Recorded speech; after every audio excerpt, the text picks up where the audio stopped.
Hello नमस्कार प्यारे विद्यार्थियों, कैसे हो आप सभी। स्वागत करते हैं आप सभी का सीयूईटी कॉन्सेप्ट पर। आशा करते हैं आप सब बहुत अच्छे होंगे, स्वस्थ होंगे और प्रसन्न होंगे।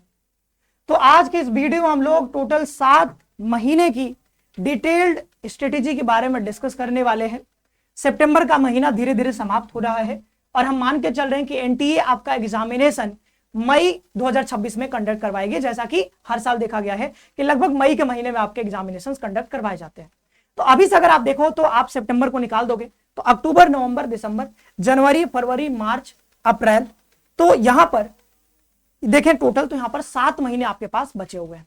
तो इन 7 महीनों में किस प्रकार से हमको पूरा सिलेबस कंप्लीट करना है, चाहे हम बात करें लैंग्वेज की, चाहे हम बात करें डोमेन की, चाहे हम बात करें जनरल एप्टीट्यूड टेस्ट की, इन तीनों सेक्शन को ही बहुत बेहतरीन तरीके से कैसे कवर करना है, पीवाईक्यू कैसे एनालाइज करने हैं और आपको यहां पर मॉक टेस्ट कैसे देना है, तमाम चीजों के बारे में डिस्कस करेंगे।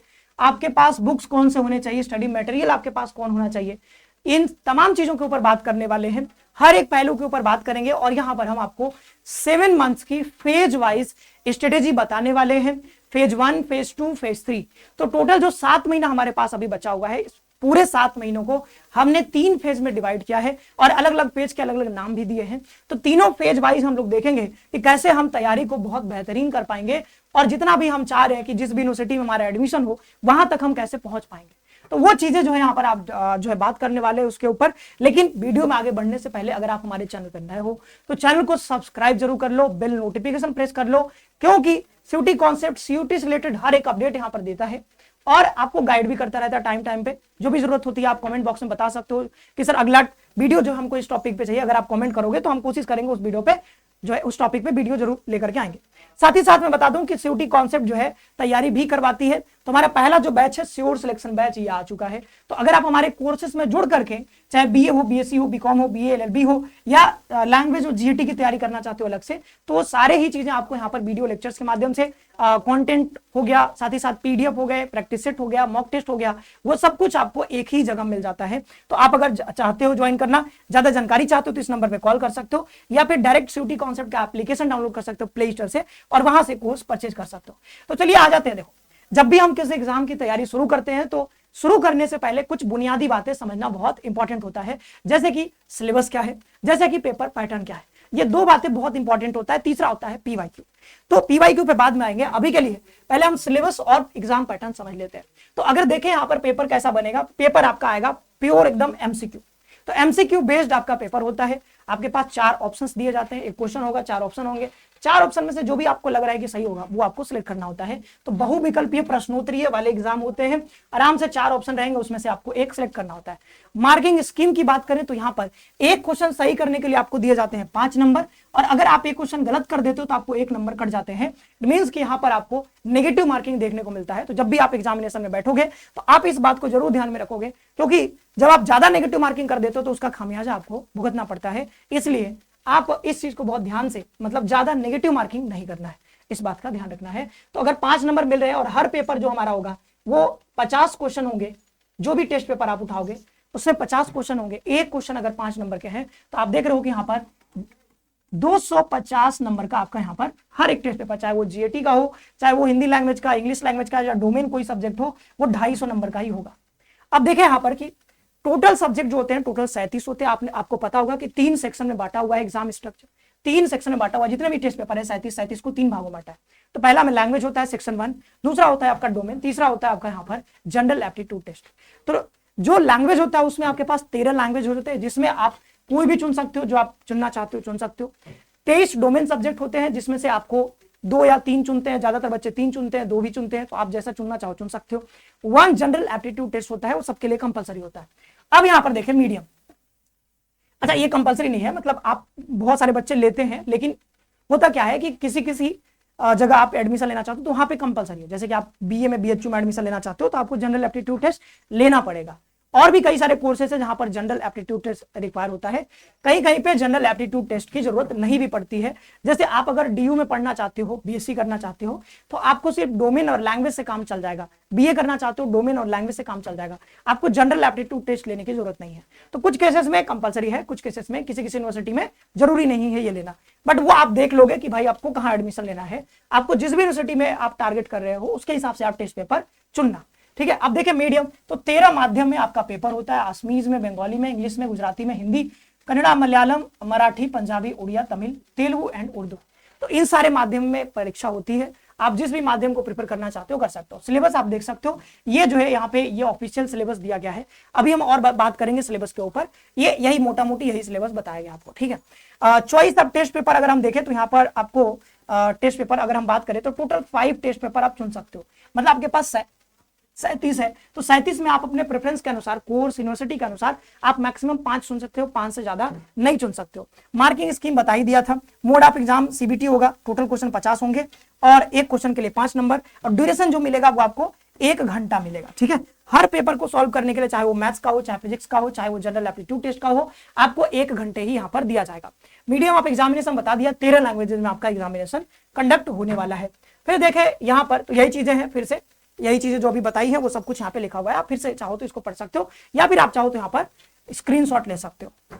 अब आगे बढ़ते हैं और बात कर लेते हैं कि भाई लैंग्वेज है हमारे पास सेक्शन 1 13 लैंग्वेज, तो 13 में कौन कौन से हैं, तो इंग्लिश है, हिंदी, असमीज है, बंगाली है, गुजराती है, कन्नड़ा है, ये सारे लैंग्वेजेस हैं जिसमें से आपको जो मर्जी आप चुन सकते हो। अब ध्यान रखना, अगर आप डीयू में एडमिशन लेना चाहते हो तो आपको वही लैंग्वेज लेना है जो आपने क्लास 12 में पढ़ा है, आपको वही डोमेन लेना है जो आपने क्लास 12 में पढ़ रखा है।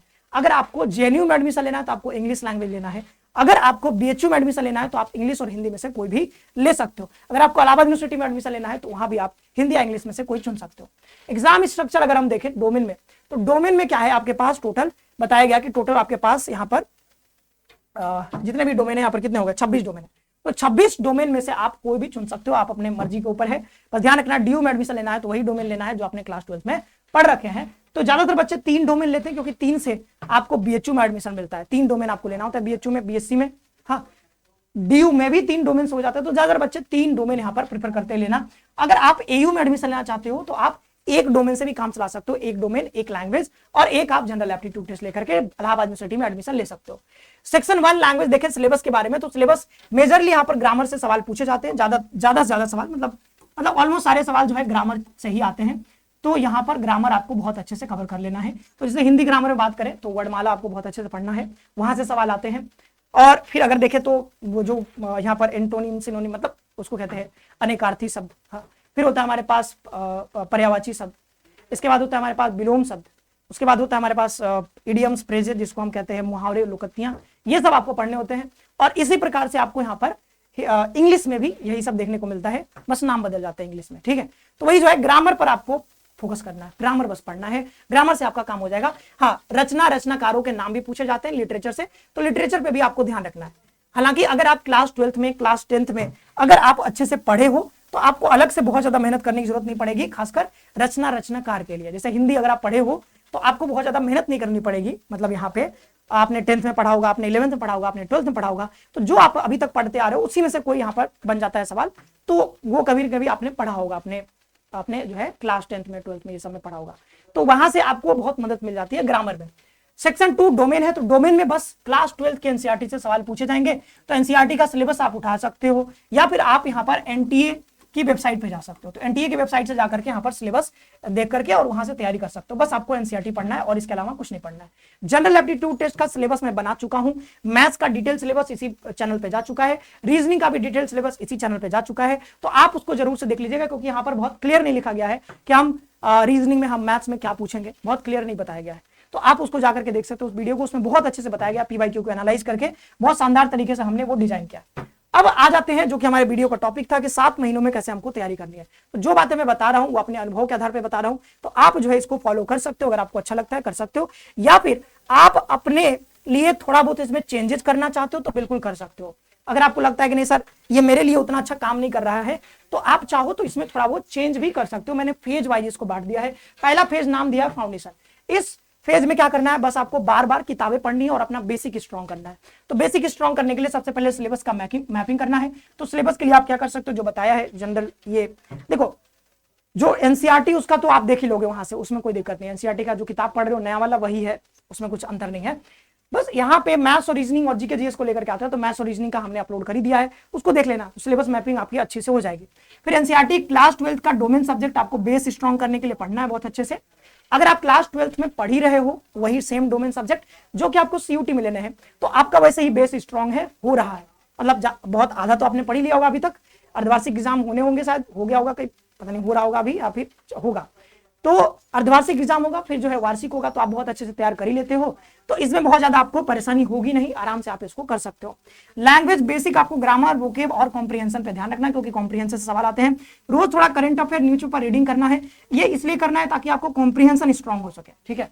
अगर आप न्यूज़पेपर और ये न्यूज़पेपर और करंट अफेयर नहीं पढ़ना चाहते हो तो भी आपका बहुत ज्यादा नुकसान नहीं होगा, लेकिन मैं कहूंगा करंट अफेयर जरूर पढ़ना। अगर आप न्यूज़पेपर नहीं पढ़ते हो तो अब दोबारा से शुरू नहीं करने की जरूरत है कि आप यहाँ पे नहीं पढ़ते हो तो आप एकदम पढ़ना शुरू कर दिए, रोज आप 2-2 घंटे न्यूज़पेपर ही पढ़ रहे हैं, उसकी जरूरत नहीं है। लेकिन अगर आपकी आदत है, आपके घर अखबार आता है, आपके पढ़ने की आदत है, अच्छी हैबिट है, आप पढ़ना स्टार्ट रखो, ठीक है, छोड़ने की जरूरत नहीं है, उसको पढ़ते रहो। लेकिन करंट अफेयर पर थोड़ा आपको ध्यान देना होगा। रजनी सर भी करंट अफेयर का सेशन लेकर के आएंगे, उसको फॉलो करेगा, उससे आपका पूरा करंट हो जाएगा। प्रीवियस ईयर क्वेश्चन पेपर आपको जरूर बार बार देखने हैं। जब आप शुरुआत फेज में हो, भी आप प्रीवियस ईयर पेपर पहली बार उठा रहे हो, तो आपको बस ना गो थ्रू करना है, आपको बस एक बार देखना है, अभी सॉल्व करने की कोशिश नहीं करनी है। जब थोड़ा बेस आपका स्ट्रांग हो जाएगा तब आप आना दोबारा से पीवाईक्यू पे और फिर आप सॉल्व करने की कोशिश करना। शुरुआत में आपको पीवाईक्यू सॉल्व करने की जरूरत नहीं है, बस देख भी लोगे तो उससे आपको एक आइडिया लग जाएगा कि मुझे किस दिशा में अपनी तैयारी करनी है और किस चैप्टर से ज्यादा क्वेश्चन आ रहे हैं, कहां पर हमको ज्यादा फोकस करना है। फिर यहाँ पर देखें, हम सेकेंड फेज को नाम दिया है कवरेज प्रैक्टिस। तो अब क्या करना है, डोमेन सब्जेक्ट का कंप्लीट कवरेज करना है आपको और चैप्टर वाइज एमसीक्यू सॉल्व करना है। अच्छा, यहाँ पर टाइम पीरियड एक बार मैं यहाँ पे दिखाता हूँ। फेज 1 पहला से तीसरा महीना, हमारे पास 7 महीने हैं, उसमें से फर्स्ट यानी कि आप इसमें मान के चलो अभी अक्टूबर, नवंबर और दिसंबर, ये 3 महीनों में ये काम करना है जो यहाँ पर बताया फाउंडेशन फेज। दूसरा जो फेज होगा ये आपको 4, 5 और 6ठे महीने में, यानी कि जनवरी, फरवरी और मार्च के महीने में आपको ये करना है, जो बीच के महीने। तो इस बीच के महीने में क्या करना है, हमको पूरा कवरेज करना है एक बार कंप्लीट और नोट्स बना लेने हैं सारे। हर एक टेस्ट पेपर का हमारे पास नोट्स होना चाहिए, जिस भी टेस्ट पेपर को आप देने जा रहे हो सीयूटी में। तो जैसे मान लो आप फिजिक्स लेना चाहते हो तो फिजिक्स के आपके पास हैंड रिटन नोट्स होने चाहिए, जितने भी इंपॉर्टेंट फॉर्मूले हैं, जितने भी इंपॉर्टेंट कॉन्सेप्ट्स हैं, सब आपके पास होना चाहिए, ठीक है, ये सब आपके पास होना चाहिए। देन यहाँ पर बात करें जनरल टेस्ट, ये आपको प्रैक्टिस करना पड़ेगा, ठीक है। तो शुरुआत के जो 3 महीने वहां पर बेसिक आपको बनाना है कि रीजनिंग में कौन कौन से टॉपिक्स है उसको पढ़ना था, लेकिन यहाँ पे क्या करना है, आप डेली प्रैक्टिस करना स्टार्ट कर देना है। फिर यहाँ पर देखें लैंग्वेज, कॉम्प्रिहेंशन, पैसेज, ये सब ग्रामर एक्सरसाइज करते रहना है और 1-2 मिनी मॉक टेस्ट भी आप देख सकते हो और पीवाईक्यू एनालाइज करते रहो और सॉल्व भी करना शुरू कर दो पीवाईक्यू को। वीक टॉपिक्स को आइडेंटिफाई करना है।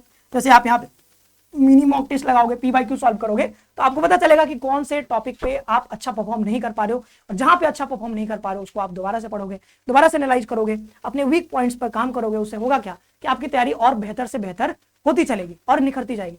अब यहाँ पे देखें, हम तीसरा पेज हमारा आता है रिवीजन और मॉक टेस्ट का।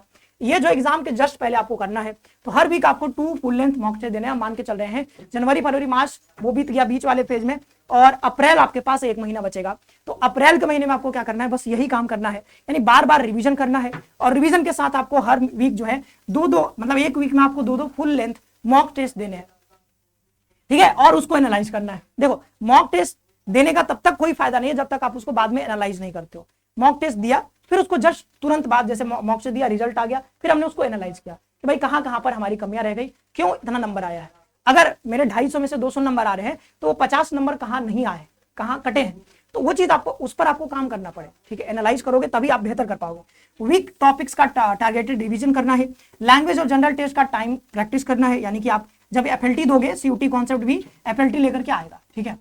ये जो है अप्रैल के महीने में हम लोग भी लेकर के आते हैं, तो उसमें आप हमारा मॉक टेस्ट ज्वाइन करके आप यहाँ पे तैयारी कर सकते हो, मतलब मॉक टेस्ट दे सकते हो। डोमेन सब्जेक्ट के शॉर्ट नोट्स और फॉर्मूला रजिस्टर जो भी आपके पास है उसको रिवाइज करते रहना है। रिवीजन पे ज्यादा से ज्यादा फोकस करना है, क्योंकि जितने भी टॉपर से हमारी बात होती है, जब भी बात होती है तो एक चीज कॉमन मिलती है कि उन्होंने अपना नोट्स बनाया और नोट्स को उन्होंने बार बार रिवाइज किया। तो जितनी बार आप रिवीजन करोगे उतना आपको फायदा करेगा, जितना रिवाइज करोगे उतना आप बेहतर परफॉर्म करोगे, ठीक है।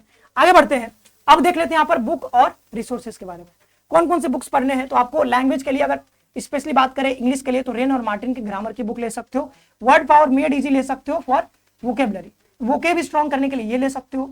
या फिर आप सिर्फ लूसेंट का इंग्लिश ग्रामर अलग से एक बुक आता है, इसको ले सकते हो। और एनसीईआरटी लैंग्वेज का जो टेक्स्ट बुक पढ़ रहे हो वही आप पढ़ते रहो, वहां से आपका कॉम्प्रिहेंशन अच्छा हो जाएगा। आपको मतलब अलग से कॉम्प्रिहेंशन के लिए कुछ पढ़ने की जरूरत नहीं है, अगर एनसीईआरटी टेक्स्ट बुक पढ़ रहे हो तो उससे आपका कॉम्प्रिहेंशन स्ट्रॉन्ग हो जाएगा। रेन इन मार्टिन और ये अलग से, अगर आप ये दोनों ले लेते हो तो फिर इसके लेने की जरूरत नहीं है। अगर आप ये ले लेते हो तो फिर आपको रेन इन मार्टिन की ग्रामर की बुक लेने की जरूरत नहीं है, आपको जो अच्छा लगता है ले सकते हो। वैसे ही हिंदी ग्रामर के लिए लूसेंट की एक बुक आती है, तो हिंदी का जो है लूसेंट का बुक ले सकते हो। अच्छा, आपको सर और कोई किताब नहीं है क्या? जो भी आपके पास ग्रामर का किताब है, अगर आपके पास आपके भैया दीदी कभी तैयारी कर रहे थे और उनके पास कोई किताब है ग्रामर की, तो उससे पढ़ सकते हो। ऐसा नहीं कि जो हमने नाम बता दिया है बस यही है, इसके अलावा तो कोई किताब ही नहीं है। नहीं, आपको जो लगता है, आपके आसपास कोई किताब है, सारे किताब लगभग ठीक ही होते हैं, तो आपको जो भी पढ़ना है आप वहां से ग्रामर पढ़ सकते हो। आगे बढ़ते हैं। अब लूसेंट में क्या है ना कि यहाँ पे लिटरेचर वाला पार्ट भी कवर है, तो आपका दोनों हो जाएगा हिंदी वाले में। फिर बात करें बुक्स एंड रिसोर्सेज की, तो देखो यहाँ पे डोमेन के लिए आपको क्लास 12 की एनसीईआरटी और पीवाईक्यू के अलावा कुछ भी ज्यादा करने की जरूरत नहीं है। अगर क्लास 12 की एनसीईआरटी बहुत अच्छे से पढ़ ली हो, बार बार रिवाइज कर ली हो, पीवाईक्यू सॉल्व कर ली हो 1-2 बार कम से कम, और उसके बाद यहाँ पर ज्यादा ज्यादा आप कर सकते हो, एफएलटी दे सकते हो, उसके अलावा और कुछ करने की जरूरत नहीं है। आगे बढ़ते हैं। General test, reasoning, GK, maths, इसके लिए क्या कर सकते हो कि लूसेंट पब्लिकेशन की आप जनरल नॉलेज की बुक ले सकते हो। आर एस अग्रवाल की क्वांटिटेटिव एप्टीट्यूड यानी कि मैथ्स के लिए किताब लेकर के यहां से पढ़ सकते हो।